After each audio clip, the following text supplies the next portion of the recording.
dùn nílé tiwa. Gbọ̀ngàn rẹ̀ yóò gba orúkọ ayé ògbọ́ pẹ̀lú. Oore ọ̀fẹ́ ṣá ní gbẹ́kẹ̀lé mi.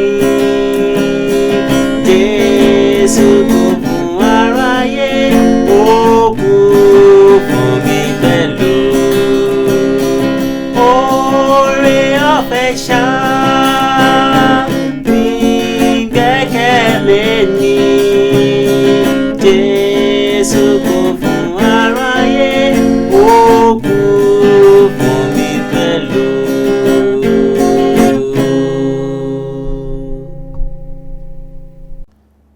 A kí n káàbọ̀ sórí ètò wa ní àkókò yìí. A dúpẹ́ lọ́wọ́ Ọlọ́run fún ohun tó ń ṣe nínú ayé wa ní ẹnìkọ̀ọ̀kan àti bí ó ṣe ń fi ọ̀rọ̀ Ọlọ́run ràn wá lọ́wọ́ nípasẹ̀ ètò yìí. Ẹ já sí Bíbélì wa ní àkókò yìí sí ìwé Iṣẹ́ àwọn Àpọ́stélì orí 8. Nínú ìwé Iṣẹ́ àwọn Àpọ́stélì orí 8 yìí, mo fẹ́ kọ́ wa ní ohun kan tí ọ̀pọ̀lọpọ̀ wa máa ń lò gẹ́gẹ́ bí àṣìṣe kí àwa náà má bàa dúró sínú àṣìṣe. Iṣẹ́ Àpọ́stélì orí 8 bẹ̀rẹ̀ láti ẹsẹ̀ 29 rẹ̀, wọ́n kà jálẹ̀ gbọ̀n, wọ́n sì fi ṣàlàyé ohun tí mo pe kókó rẹ̀ ní òye àkọ́kọ́ tí ó mú òye mìíràn wá. Òye àkọ́kọ́ tí ó mú òye mìíràn wá. Bí sọ nínú Iṣẹ́ Àpọ́stélì orí 8 ẹsẹ̀ 29 pé ẹ̀mí sì wí fún Fílípì pé lọ kí o sì dá ara rẹ pọ̀ mọ́ kẹ̀kẹ́ yìí.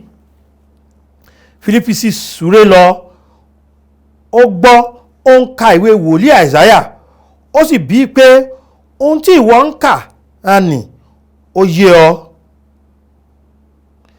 Ó sì dáhùn wípé yóò á ṣe yé mi bí kò ṣe pé ẹnìkan tọ́ mi sí ọ̀nà. Ó sì bẹ̀ Fílípì pé kí ó gòkè wá kí ó sì bóun jókòó. Ibi ìwé mọ́ tí ó sì ń kà náà lé èyí: a fà á bí àgùntàn lọ fún pípa, àti bí ọ̀dọ́ àgùntàn ìtì ìyáàdí níwájú olùrẹ́rùn rẹ̀, bẹ́ẹ̀ ni kò ya ẹnu rẹ̀. Ní ìrẹ̀sílẹ̀ rẹ̀ a mú ìdájọ́ kúrò. Ta ni yóò sọ̀rọ̀ ìran rẹ̀? Nítorí a gba ẹ̀mí rẹ̀ kúrò lí ayé. Ìgbẹ̀fà sì dá Fílípì lóhùn, ó ní, mo bẹ̀ ọ́, títa ni wòlíì náà ń sọ̀rọ̀ yìí, títí ara rẹ̀ àbí ti ẹlòmíràn? Fílípì sì ya ẹnu rẹ̀, ó sì bẹ̀rẹ̀ láti ibi ìwé mímọ́ yìí, ó sì wàásù Jésù fún un. Bí wọ́n sì ń lọlé ọ̀nà, wọ́n dé ibi omi kan.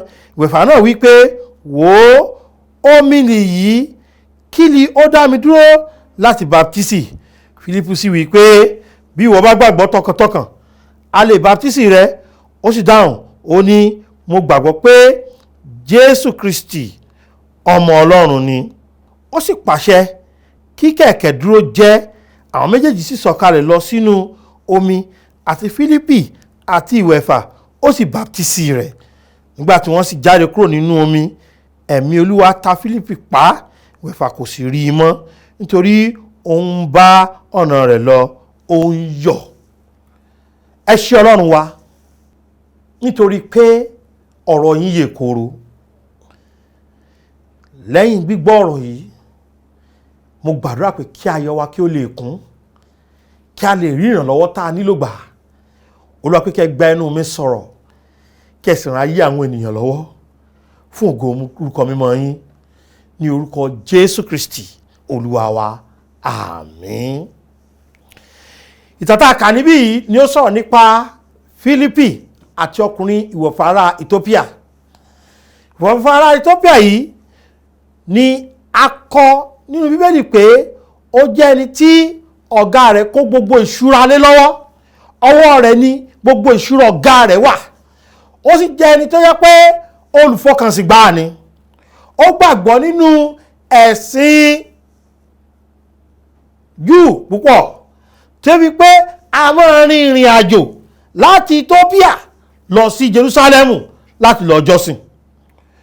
Ní ibi tí a kà yìí òun ni arákùnrin yìí tún ti lọ rin ìrìn àjò láti Ethiopia lọ sí Jerusalem.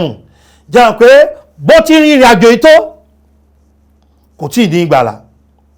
Ẹ kì í ṣàlàyé kankan fún wa. Ṣé rí ìgbàlà kì í ṣọ̀rọ̀ pé mo jẹ́ olùfọkànsìn, kì í ṣọ̀rọ̀ pé èmi ti lọ sí ilẹ̀ mímọ́ rí. Ó lè lọ sí ilẹ̀ mímọ́ kó lọ ọ̀run àpáàdì, ó lè ti dé ilẹ̀ mímọ́ rí kó má déjọba ọ̀run láéláé. Ǹjẹ́ mọ̀ pé tí arákùnrin yìí ìwọ̀fà yìí kì í kú ṣe tí ò lò lọ, ẹni tó lè pàṣẹ pé ẹ dá ọkọ̀ dúró, ó túmọ̀ sí pé ó lẹ́ni tó ń wa ọkọ̀ ọ̀hún, òun gán kàn jókòó ló ń gba atẹ́gùn. Ǹjẹ́ mọ̀ pé ó lọ jọ́sìn, ó sì ṣe kí ni ó sì tún padà bọ̀ ni. Ǹjẹ́ mọ̀ pé nígbà tó lọ jọ́sìn yẹn, ká ní nígbà tó gòkè lọ sí Jerusalem ló kú, ǹjẹ́ mọ̀ pé kò ní déjọba ọ̀run. Nítorí pé kò tí ì ní òye tó yẹ kó ní, kò tí ì ní nǹkan tí ó múni déjọba ọ̀run ti ṣe ìgbàlà, kò tilẹ̀ tí ẹ̀mẹ́ni tí Jésù ṣe. Ó kàn rìnrìn àjò yẹn ní ìjọsìn lásán ni. Ṣùgbọ́n Ọlọ́run nínú àánú ńlá rẹ̀ ó rán Fílípì sí. Ẹ̀mí Ọlọ́run sọ Fílípì pé darapọ̀ mọ́kùnrin. Fílípì wá bí pé in tó ń ká ìjò yí ọ. Eléyìí tún jẹ́ kí nǹkan kan wá sí mi lọ́kàn pé ọ̀pọ̀lọpọ̀ wa là ń ka ìwé mímọ́. Oríṣiríṣi ìwé tí ọ̀pọ̀lọpọ̀ àwọn èèyàn ti ẹ̀ka sí ìwé mímọ́ láti kà. Jẹ́ mọ̀ pé èèyàn lè máa ka Bíbélì kí Bíbélì má yé. Ọkùnrin yẹn kì í ṣe pé kò mọ èdè bẹ́ẹ̀ kà, ó máa kà dáadáa. Ìgbọ́n bẹ́ẹ̀ tí Fílípì bí náà ni pé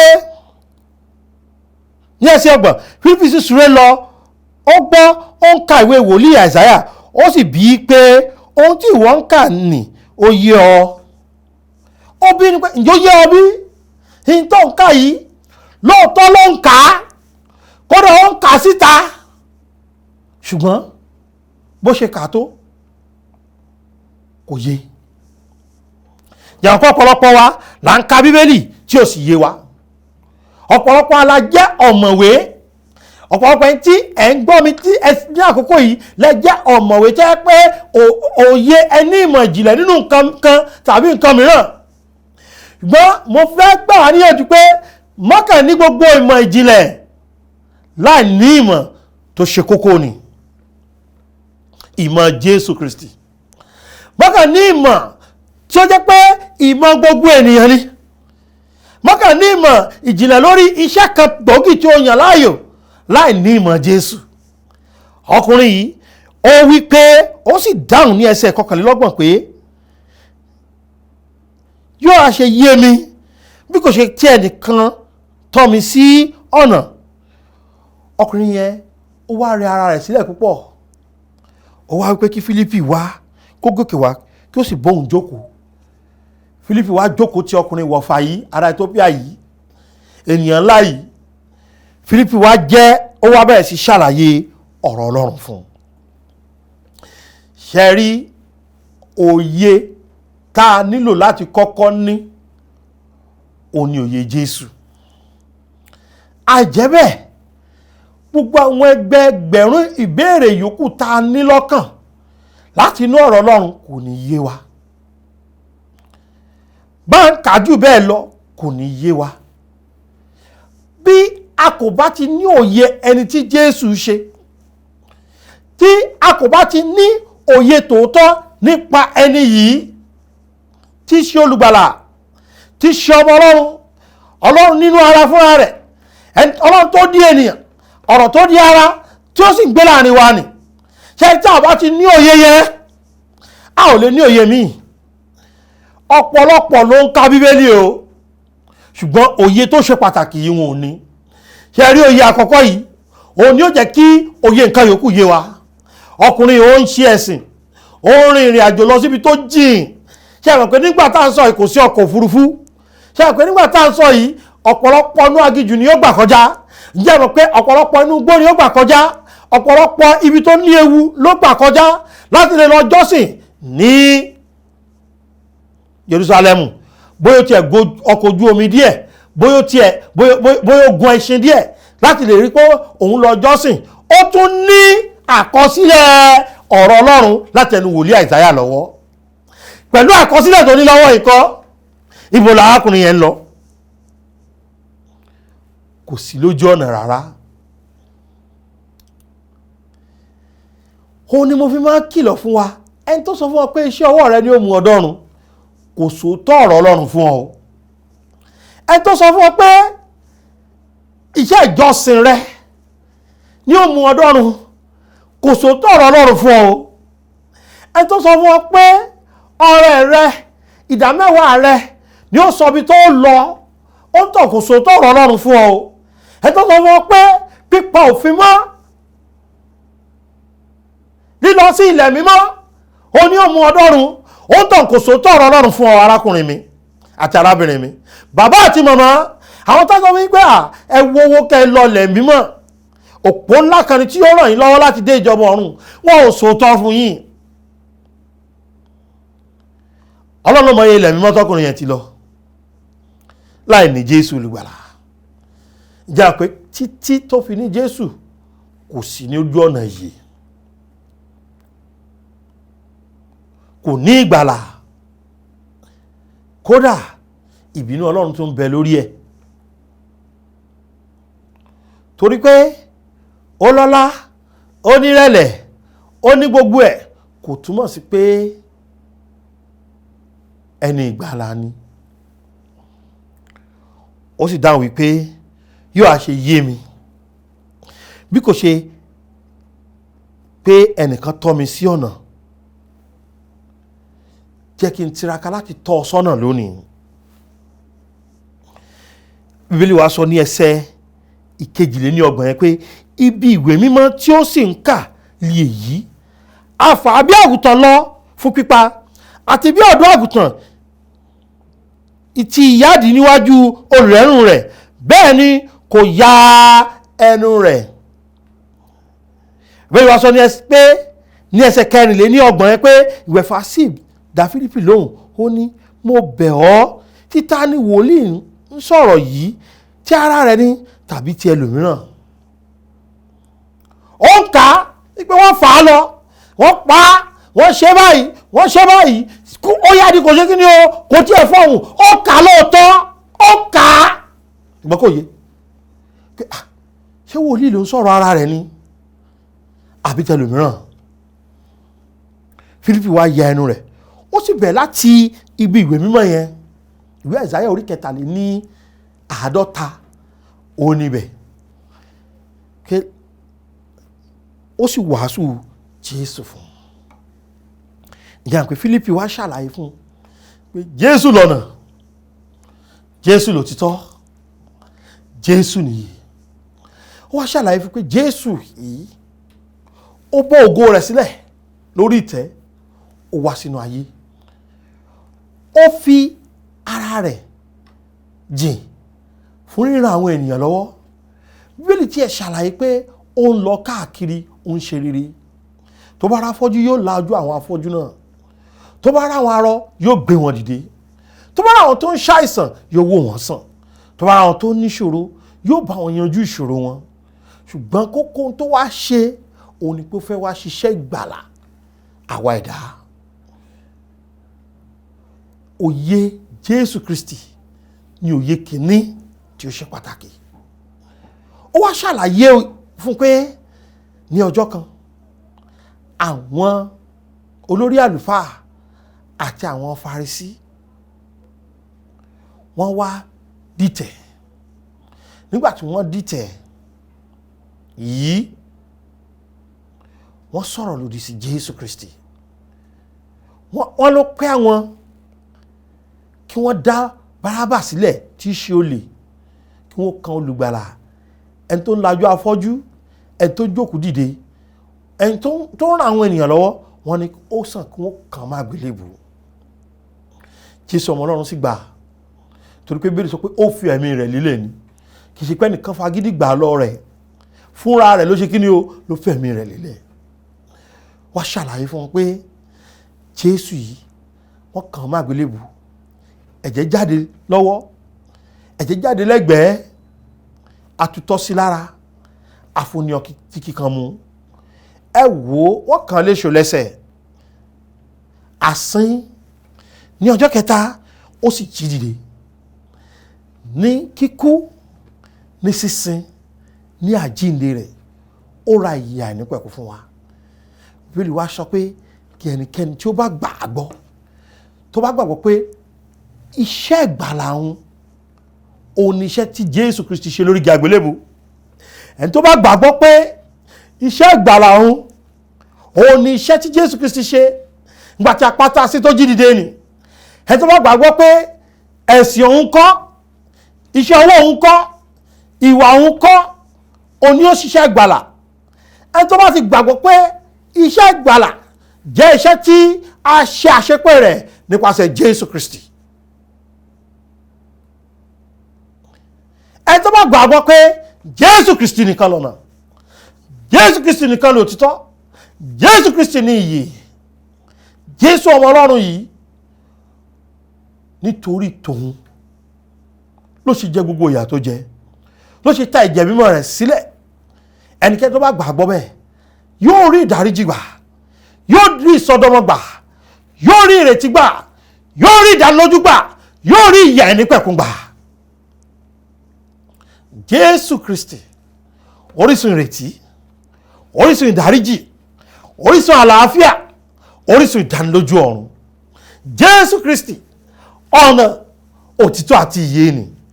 Bí ẹni tó bá ti gbàgbọ́, ó ń tàn ó bọ́ lọ́wọ́ àìnírètí, ó bọ́ lọ́wọ́ ẹ̀bi, ó di ẹni ìdáláre. Nígbà tó wàásù Jésù Kristi fún tán, ẹ máa wo ẹsẹ̀ Bíbélì yẹn dáadáa. Bíbélì wa ṣàlàyé fún wa pé bí wọ́n ti ń lọ lé ọ̀nà, wọ́n dé ibi omi kan. Ìgbẹ̀fà náà sì wí pé wò ó, omi nìyí, kí ló dá mi dúró láti baptisi? Fílípì sì wí pé bí ìwọ bá gbàgbọ́ tọkàntọkàn. Fílípì kan ló wá sọ̀rọ̀ sí lẹ́nu, ẹ wò, fúnra ẹ̀ ló sọ jáde o. Ó sì dáhùn, ó ní mo gbàgbọ́ pé Jésù Kristi ọmọ Ọlọ́run ni, ǹjẹ́ ìwọ gbàgbọ́ bẹ́ẹ̀? Nígbà tó ti ní òye tí Jésù ṣe, ó ti gbàgbọ́. Òye yẹn òun ló jẹ́ kó yé pé ọmọ Ọlọ́run ni Jésù. Nígbà tó sì ti ní òye tí Jésù ṣe yìí, òun ló fi yé pé ìtẹ̀bọmi ṣe ń tó ṣe kí ni ó jẹ́ ń tó dára. Láì ní òye Jésù, èyí gbọ́dọ̀ ṣe tẹ̀bọmi. Ó sì pàṣẹ pé kí kẹ̀kẹ́ dúró jẹ́, àwọn méjèèjì sì sọ̀kalẹ̀ lọ sínú omi, àti Fílípì àti ìwẹ̀fà, ó sì baptisi rẹ̀. Kò lè baptisi rẹ̀ láéláé kárí kò ní ìjẹ́wọ́ ìgbàgbọ́ yẹn. Ẹ yẹ kí n fi yé wa pé òun kọ́ ló kọ́ ní ìjẹ́wọ́ ìgbàgbọ́, fúnra rẹ̀ ló jẹ́wọ́ ìgbàgbọ́. Nítorí pé ó ti ní òye tó ṣe pàtàkì tí ó ràn án lọ́wọ́ láti ní òye àwọn nǹkan mìíràn. Òye kí ó sì ṣe pàtàkì yìí, ó ní òye Jésù olùgbàlà. Wọ́n á máa sọ fún mi pé kí ló dé tó máa sọ nǹkan míì? Èmi ò ní nǹkan míì ju Jésù lọ. Wọ́n á máa pè mí níjà pé ọ̀rọ̀ Jésù yìí ó lè sọ ní ìgbàkúùgbà tí n bá ní orí ọ̀fẹ́ rẹ̀ ni. Torí pé ẹ bá ti lóye Jésù àti ìgbàlà ọ̀fẹ́ tó ń fúnni yìí, ó ń tàn àti ní òye nǹkan mìíràn yóò rọ̀ lọ́rùn, àti ní òye àwọn nǹkan yòókù tọ́lọ́run fẹ́ kó mọ̀. Torí pé ọ̀rọ̀ ọ̀run ti dájú, ìrètí ti wà, ìfọ̀kànbalẹ̀ ti wà, ìdánilójú ti wà pé mo ní ibi tí mo ń lọ tí n bá kúrò láyé yìí. Tó dájú tí kìí ṣe pé bóyá mo rò bẹ́ẹ̀. Tí èèyàn bá sì ti ní ìdánilójú yìí tó ti kìí ṣe ọ̀rọ̀ pé ó rò bẹ́ẹ̀ mọ́, ó lè wá tẹ̀lé àwọn nǹkan yòókù tọ́lọ́run sọ kó lè di alábùkún fún. Ẹ̀yin ó rí i pé ọkùnrin yìí ó lọ ilé rẹ̀ pẹ̀láyọ̀, kò kàn ṣàdédé lọ ilé rẹ̀ pẹ̀láyọ̀. Ìdí tó fi lè lọ ilé rẹ̀ pẹ̀láyọ̀ ó ní pé òye Jésù ti yé. Má máa bá wọn ka Bíbélì láti wá àṣìṣe, mo gbà ọ́ níyànjú. Má máa bá wọn ka Bíbélì láti lè fi gbéraga pé mo mọ bíbélì yìí dáadáa. Wá Kristi nínú ọ̀rọ̀ Ọlọ́run. Tó o bá ti ní òye Kristi, ó ní òye ìfẹ́ rẹ̀, ó ní òye ìgbé ayé rẹ̀, ó ní òye àwọn nǹkan yòókù gbogbo tó fẹ́ kó o mọ̀. Òye Kristi òun ló ṣe pàtàkì jù. Ó kà á kò yé, ọkùnrin yẹn sì ṣàlàyé fún. Bí ó sì ṣe ṣàlàyé fún, ó ṣe kí ni o? Ó yé. Bó ṣe yé yìí, ó gba Jésù Kristi gbọ́. Òye yẹn ló darí rẹ̀ pé n tó kàn náà ni pé kí n ṣe ìtẹ̀bọmi. Kí ló ṣe o? Ó ṣe ìtẹ̀bọmi. Ẹ wá wò ní ẹsẹ̀ ìkọkàndínlógójì yẹn 39. Nígbà tí wọ́n sì jáde kúrò nínú omi, ẹ̀mí Olúwa ta Fílípì pa. Ìwẹ̀fà náà kò sì rí i mọ́, nítorí ó ń bá ọ̀nà rẹ̀ lọ. Ó sì ṣe kí ni o? Ó ń yọ̀. Nígbà tó ń bọ̀, kò lè yé mi, ìrẹ́ni tí ó ṣàlàyé fún mi. Gbà tó ní òye Jésù Kristi, òye tó ṣe pàtàkì yẹn, ayọ̀ rẹ̀ ó ṣe kí ni? Ó kún. Torí pé òye náà ó darí rẹ̀ sí àwọn òye míì. Òye míì yìí a kà nínú ìwé ìtàn pé arákùnrin yẹn ó dá ìjọ lẹ̀ ní Ethiopia. A kà nínú ìwé ìtàn. Ṣùgbọ́n èyí tí mo kà nínú ọ̀rọ̀ Ọlọ́run rèé nínú Bíbélì pé ó ń bá ọ̀nà rẹ̀ lọ, ó ń yọ̀. Ìwọ náà o lè di aláyọ̀ lónìí. Olórin yẹn ní aláyọ̀ ni mí, èmi ó máa yọ̀, Jésù láyọ̀ mi, ẹ wá bá mi yọ̀. Yóò fẹ́ di aláyọ̀ bí? Nínú Jésù láyọ̀ tòótọ́ wà. Yóò fẹ́ di ẹni tó lóye bí? Òye Jésù lóye àkọ́kọ́. Yóò fẹ́ di ẹni tó ní ìdánilójú ọ̀run bí? Inú Jésù ní ìdánilójú wà. Kò wàásù ara rẹ̀ fún, ó wàásù Jésù fún. Bó sì ṣe wàásù Jésù fún yẹn, ó gbé ìrètí ńlá wá fún. Ó fi lọ́kàn balẹ̀. Òye yẹn ó mú òye míì wá. Òye míì yìí ó mú kó gbé ìgbésẹ̀ tó yẹ kó gbé. Ìgbésẹ̀ tó sì gbé ó mú kí ó jẹ́ kí ni o? Kò di aláyọ̀. Mo fẹ́ kí ìwọ náà di aláyọ̀ lónìí. Ẹlẹ́ṣẹ̀ lèmi àti ẹ. A ò lè, ẹ̀sìn wa, ìwà wa, ìfaranijì wa kò lè san gbèsè ẹ̀ṣẹ̀ wa. Ọmọ Ọlọ́run san lẹ́kùnrẹ́rẹ́ kí ẹnikẹ́ni tí ó bá gbàgbọ́ kí ó má bàa ṣègbé, ṣùgbọ́n kí ó lè ní iye àìnípẹ̀kun. Pé kí a kàn wá sọ́dọ̀ Jésù, ká gbà á tọkàntọkàn ní olùgbàlà wa. Yóò gbà wá là, yóò sọ wá dọmọ Ọlọ́run. Látọdún tèmi ti gbà á ní èmi ti di ọmọ Ọlọ́run. Mo ti ní ìrètí. Òye àkọ́kọ́ ni ó mú gbogbo òye yòókù wá. Gba Jésù Kristi kí wọ́n náà ní ìjẹ́wọ́ ìgbàgbọ́ tiẹ̀.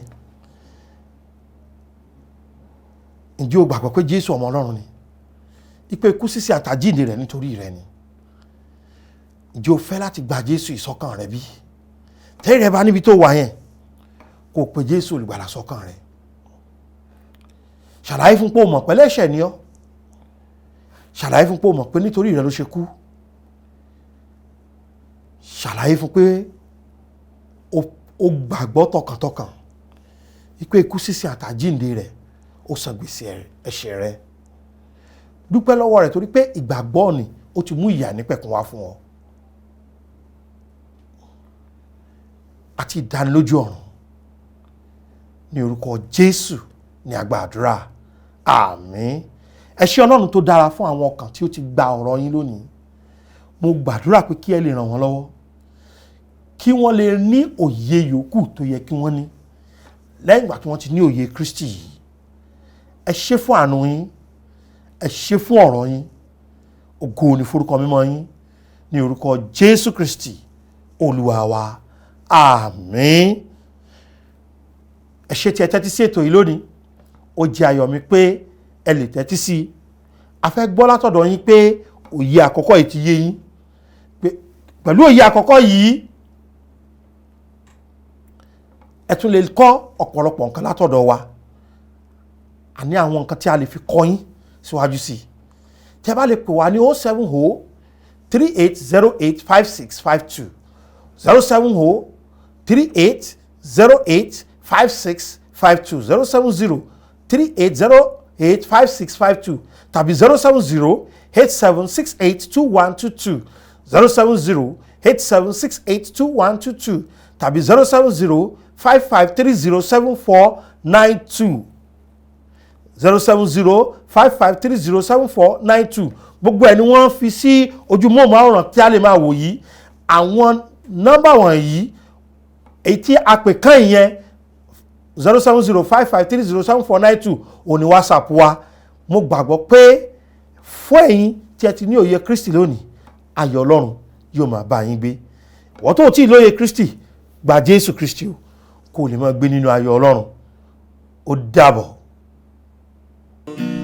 Adùn nílé tiwa, gbọ̀ngbọ̀n rẹ̀ yóò gba ọ̀run kan, ayé ò gbọ́ pẹ̀lú. Oore ọ̀fẹ́ ṣá ní gbẹ́kẹ̀lé mi, Jésù kú fún aráyé, ó kú fún mi pẹ̀lú. Oore ọ̀fẹ́ ṣá ní gbẹ́kẹ̀lé mi.